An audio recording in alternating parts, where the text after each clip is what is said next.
Hi, welcome back channel. Second competition has started, and of course I will share with you a gift code future. Take a look at this. Make sure you type it in the gift code, and you're going to collect that good number of event keys. So that will be additional 50 for you.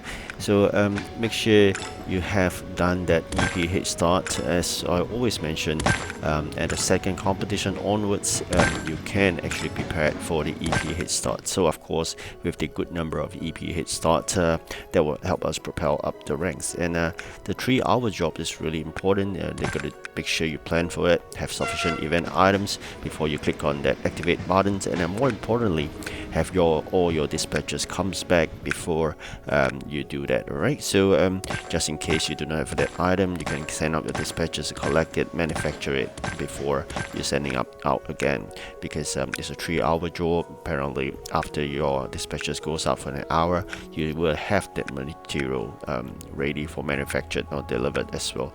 So always keep your event factory busy as much as possible, collect gold as you can, and of course you do see there's a number of the exclamation mark in the event map. Make sure you click on them to collect additional items.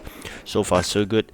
We've propelled ourselves up to level 1 itself in the ranking chart. So being the first is not easy, and maintaining it is even harder. Not to mention this is a very long competition. It's always in this manner, a short one followed by a long one, and then a short one again. So make sure you prepare for it. I mean, if you could spare some gems, make sure you can recruit that additional dispatcher, but that's only provided you have upgraded all your core factories. So all your non-event factories are basically those factories that are called core factory. That happens in your current map. So apparently what's happening is that these factories will follow you from region to region, but trains will only stay in the current region. Right? So it's very important you make sure that all your factories are fully upgraded. And gems are really rare. You can see here, leveling up just earn you that 3 gems, and especially for free-to-play Apple players, unlike Android players, you can't earn gems at all.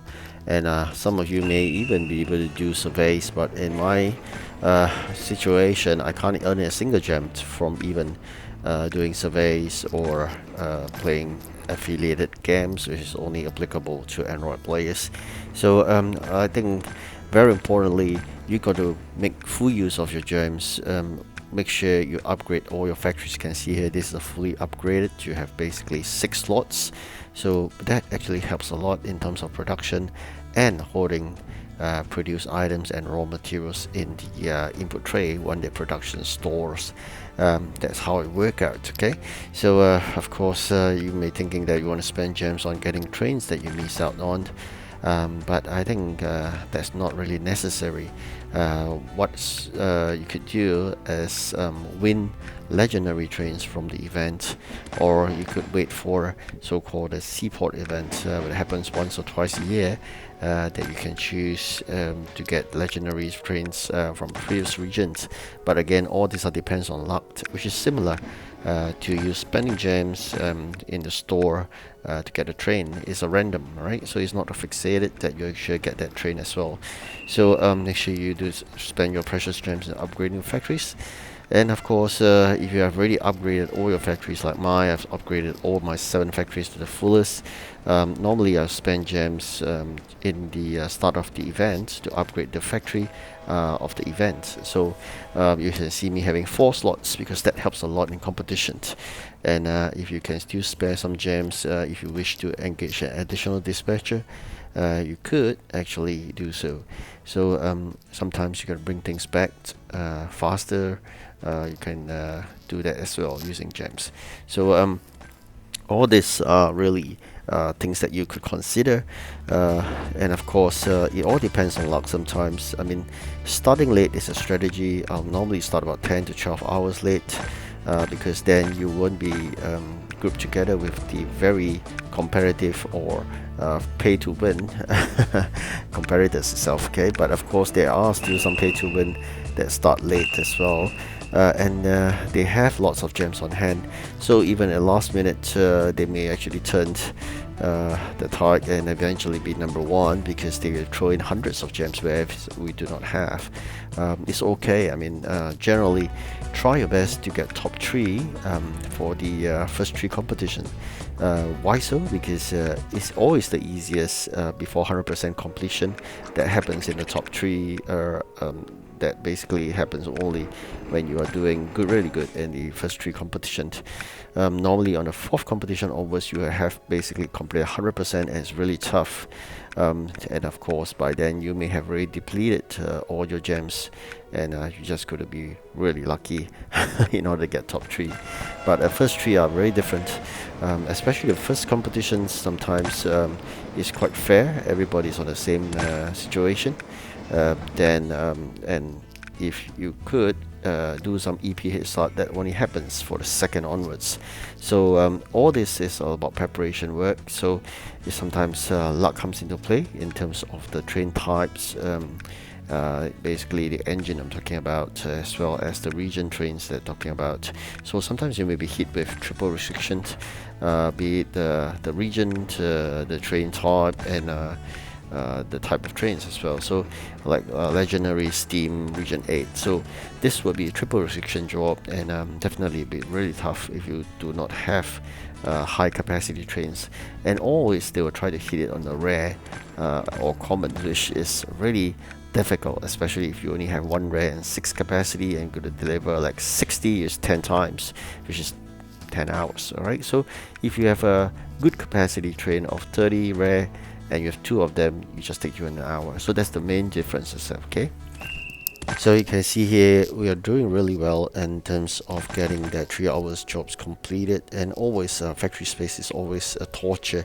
It's really challenging to basically have sufficient space for raw materials and completed products. So given the fact that Pixel Federation has changed some of the game requirement, like for example, it used to be asked a lot of event items. Sometimes now you can see even 3 jobs, they're asking 2 non-event and 1 event.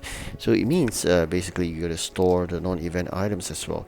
So if you have a really tiny warehouse, you can't do that. So that's what I meant. You need to fully upgrade your these factories, and they will act as your interim warehousing, because generally whatever you put into the input tray that is not being converted to a manufactured products, you can cancel the order and get back your raw materials, okay? And of course what to put in the output trays are really those things that take a long time to manufacture, like 1 hour. So at least you have them ready instead of having to wait for an hour to get it done. So the rest of the things that is really not that urgent required, you can actually throw away and free up your warehouse space for really those really good items, especially event items. So I've tried my best not to store non-event items in the warehouse itself, and I try to free up space for the warehouse for the event items. And of course in terms of raw materials, you could collect those that actually need to manufacture items that really need a long while, get it done, and then put them in the output tray. And the input tray could be really raw materials, even in a combination of 3 items to make one thing. So when you cancel that order, you will basically get back 3 raw materials. So this is basically how you should plan for. And what should you be basically doing is you could store more wood through the so-called order, which is the input tray in the factories. So when you request to make example paper, you will basically need wood as well as one of the component. So if you cancel that paper order, you get back wood, right? Or you could easily also, if you wish to put the order for timber, to convert 40 woods into timber, and you cancel that order, you get this pure wood. But that's only if you intend to do that. But alternatively is you could put in an order for 2 components. At least you cancel order, you get back 2 components. That will be more useful. Alright, thank you for watching. I wish you good luck in this competition. I'll update you once the competition ended. Thank you. Goodbye.